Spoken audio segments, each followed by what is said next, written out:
Let's talk about the other type of bullying, intimidation.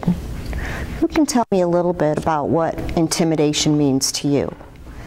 Well, when I was in elementary school, there was a girl a grade older than me, and she'd always just she'd give me dirty looks, and she'd just do mean things, and I'd see her in the hall, and I'd walk the other way because I was afraid of her because she was bigger than me and scarier. Okay, so you had an experience with an older student picking on you. What else? What else might be intimidation? Kyle? Sometimes when bullies are bigger and taller and stronger, they will go and try to pick on smaller kids that are younger, maybe, or not quite as strong or fully developed. Okay. Abby? Or like in my case, it was a boy and his friends, so it's harder because boys... Male, female, what we would call an imbalance of power, or that there's more than one person doing it can be very scary. And it can be things that are said to a female that are sexual or sexual harassment and just very inappropriate. And Alex, your instance would also be considered sexual harassment as well, but extremely hurtful. And what does it do to the victim? It kind of makes them feel unwanted and that no one really likes them or wants them around. And even at home, sometimes the love they get there isn't really enough to make them feel like they're good enough for anything.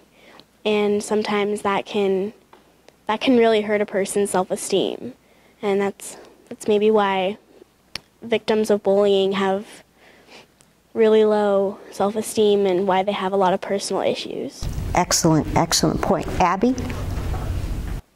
And also it could really push them over the edge, because I know people that will hurt themselves. Like last year I was doing self-harm, and so it kind of bringing pain physically on the outside kind of takes away from the inside pain that other people get. Excellent, excellent. Thank you for sharing, Abby. Kyle? A lot of times when people get bullied, they feel like the only way to fix that pain that they feel inside is to bring it out on other people, and they start bullying other people after they've been bullied, because that's the modeling that they've been seeing from older kids or bigger and taller kids, and they feel like that's the only way to deal with what they're feeling. Excellent statement. Excellent. Haley, do you have something to add? And words stick with you forever. If someone insults you, you'll feel self-conscious about that. Someone posted on Facebook, they call me a big nose, and then they call me the B word.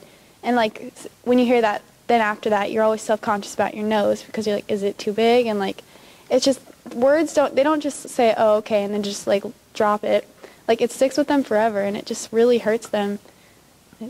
Even though it's not even remotely true. Yeah, because we talked about you don't have a big nose, right? Yeah, it still just sticks with you. It still sticks with you. Okay. Mariana, did you want to add something?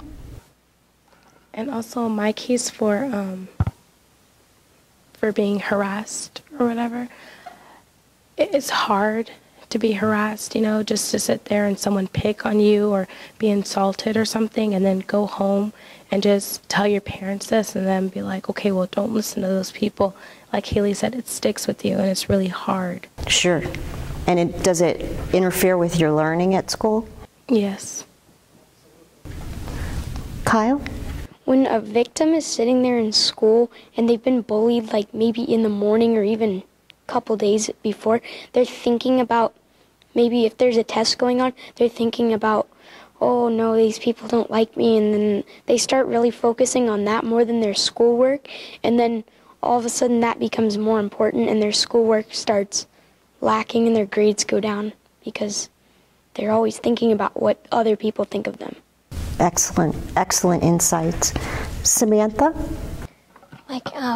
I have glasses, so everybody would call me Four Eyes, and it started to get to me, and my mom had glasses for almost all of her life. And so I asked her about it, and she just said, just try to ignore it. And I was taking my tests, and I was just thinking about it, and then it finally just stopped after like a year. Okay.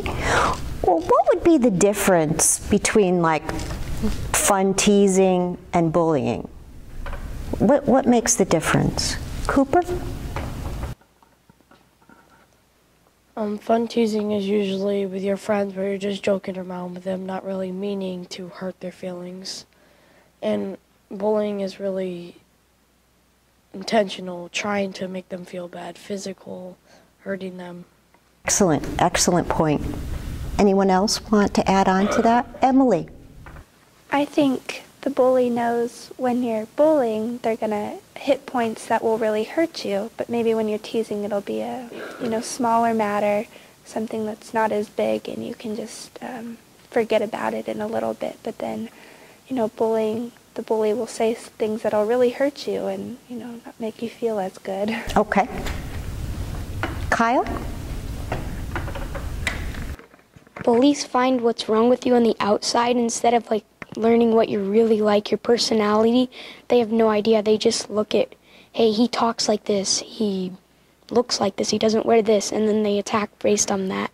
And that's how bullies decide what to bully on. Oh my God. Okay, I got it.